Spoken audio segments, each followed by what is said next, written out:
Je les ai contactés, il était un peu trop tard, et j'espère de tout cœur que la prochaine journée de manifestation, parce que malheureusement il faudra encore une nouvelle journée de manifestation pour faire comprendre à Macron que son projet, il va faire comme les prédécesseurs, il va le mettre à la poubelle. Donc voilà. Donc nous inscrivons, malgré qu'il n'y ait pas beaucoup d'organisations syndicales, mais on a quand même des représentants de la CGT de chez Ferry Capital. Merci d'être venus. Merci aux Gilets jaunes de se mobiliser aussi. Et puis merci à vous tous. Le rejet populaire du projet de réforme des retraites Macron-Borne est massif. La mobilisation exceptionnelle du 19 janvier est un signal clair de la détermination des salariés, des retraités, de la jeunesse à les faire reculer. Non à la retraite à 64 ans, à l'allongement de la durée de cotisation. Non à une nouvelle régression pour le monde du travail, la jeunesse, les femmes et les catégories populaires. Pour que le peuple ait la parole, nous proposons un référendum. Une motion sera débattue le 6 février à l'Assemblée nationale à l'initiative des députés communistes. Partout dans le pays, dans les entreprises, les services publics, dans les communes, les universités, mobilisons-nous contre leur projet brutal et travaillons tous ensemble, avec les syndicats et toutes les forces de gauche et écologistes, à une bonne réforme des retraites à 60 ans pour toutes et tous, avec des pensions moyennes au SMIC revalorisé.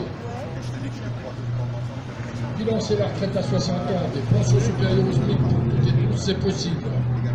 Nous proposons une bonne réforme des retraites avec des recettes nouvelles. Car oui, il faut la réformer, la retraite, mais pour améliorer notre condition de vie. Il faut créer des emplois, augmenter les salaires, arriver à l'égalité femmes-hommes, et il faut surtout taxer les revenus financiers. Pour chiffre, la création de 500 000 emplois indispensables dans les services publics, que ce soit les hôpitaux, l'école, les transports, la territoriale, etc., rapporterait plus de 6 milliards d'euros. La réduction du temps de travail hebdomadaire à 32 heures et la création d'emplois équivalents, 1,7 million d'emplois, rapporterait 13,6 milliards d'euros. La mise à contribution des revenus financiers des entreprises, aujourd'hui exonérées de cotisations, rapporterait près de 40 milliards d'euros. Une augmentation immédiate de tous les salaires augmenterait automatiquement les cotisations sociales pour financer des pensions. Une augmentation de 5% de hausse dans le privé rapporterait 9 milliards d'euros. L'augmentation de 5% dans le privé du point d'indice de la fonction publique représenterait 1,25 milliard d'euros de cotisations retraite en plus. L'égalité salariale, femmes-hommes, c'est 6 milliards d'euros de recettes supplémentaires. Et des pistes, on en a. Une réforme, oui, elle est nécessaire, mais pas en allongeant la durée du travail, pas en augmentant le nombre de trimestres pour pouvoir prétendre à la retraite à taux plein. Il faut taper où l'argent est, c'est-à-dire au niveau du capital.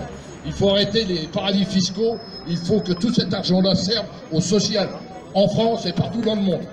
Merci. Bravo. C'est dans la rue, ça se passe, quand il se passe quelque chose. C'est dans la rue, ça se passe, on va pas se laisser faire. C'est dans la rue, ça se passe, on va pas se laisser faire. C'est dans la rue, ça se passe, on va pas se laisser faire. C'est dans la rue, ça se passe.